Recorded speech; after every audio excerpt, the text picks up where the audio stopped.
River winds, here we come. On our way.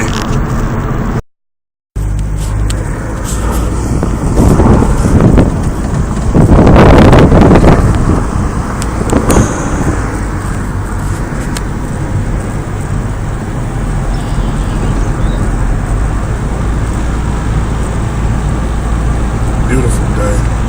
Awesome.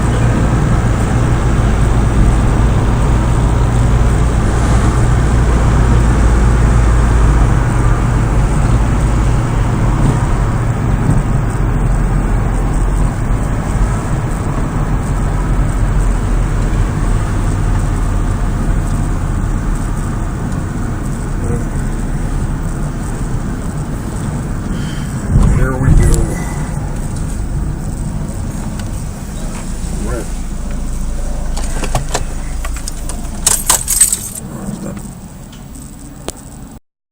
All right, just to tell you a little bit about myself. When I was a kid, I loved to draw. You know, the very first things that I started to draw were dinosaurs. You know, and it was funny because I had a unique way of drawing because everybody said, you know, how come every time you draw from the feet up? You know, I just never seen anybody do that before.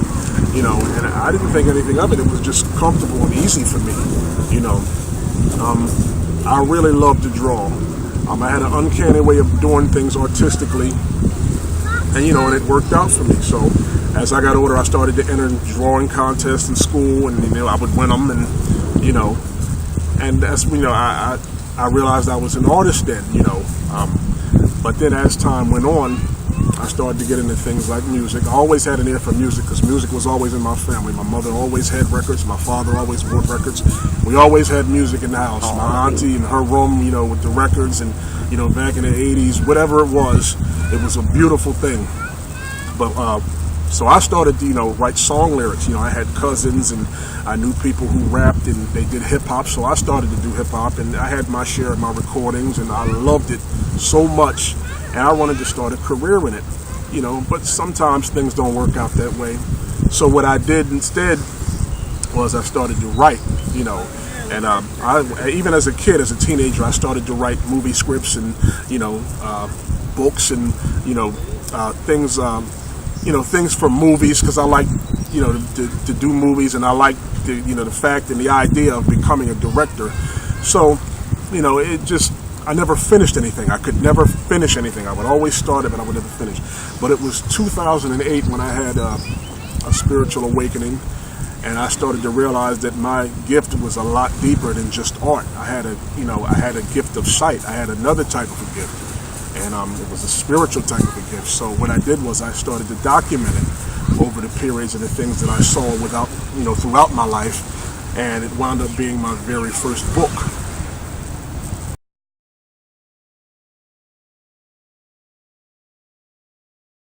Yeah, about my first book.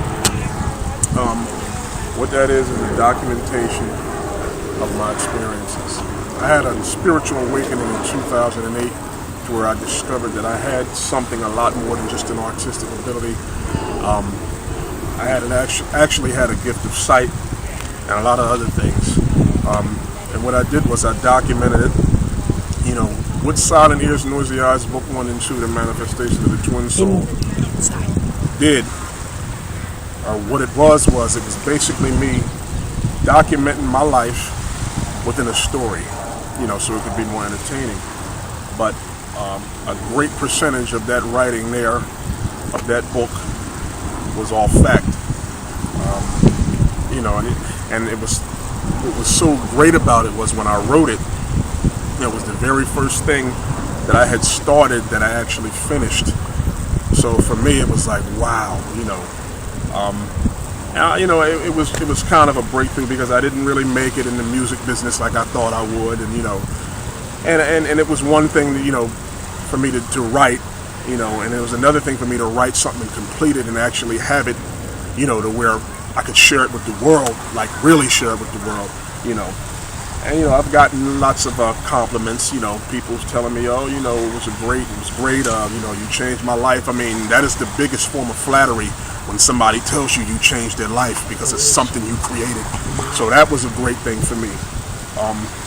But another thing that I'm really grateful for is the fact that I got 5 stars on BarnesandNobles.com. I got 5 stars on Amazon.com, and that really was a confidence booster because I've been an underdog for a long time. So this 6'1", guy from Winona, New Jersey, just trying to make it just a little bit, just trying to help people. That's what I was put here to do. That's part of my job. That's my work. So I do this for you. This is my favorite place to be, Riverwinds. I like sitting by the water. There's something spiritual about water. You know what I mean? Come from water. So I love sitting out here. I love the breeze. I love everything about this place. It's just a getaway. I sit out here and meditate. I sit out here and read. Get a lot of ideas out here. So, just letting you know, this is where it is. This is my spot. All right, how do I feel about the world right now? I can't say I'm too happy about the conditions that people are under. I can't say that I'm happy about the things that are going on. When I look on the TV, what things I hear on the radio, just certain things that I see. Like just having the ability to see too many things and to see past certain barriers. It can be tough. It can be really tough, and it can be stressful. But I deal with it. One thing I love about writing is that you get an opportunity to open people's minds who are willing to open their minds and to put something on their spirit that'll make their spirit go in the right direction. Since we've been degraded so low to go in another direction subliminally, it just feels good to be able to switch that back. One thing that I really, really love to do is to tell the truth. And that's basically what I do. My job is to tell the truth. I already know what things are, as far as I go, and I already know how things work. But when I had my spiritual awakening, I started to see things in a bigger picture. I just pray for people, and hope my writings reach them, because everybody is fighting some kind of darkness, whether it's within or without. Everybody's oppressed by something. So, hopefully my rights, get it, will inspire people to go in another direction.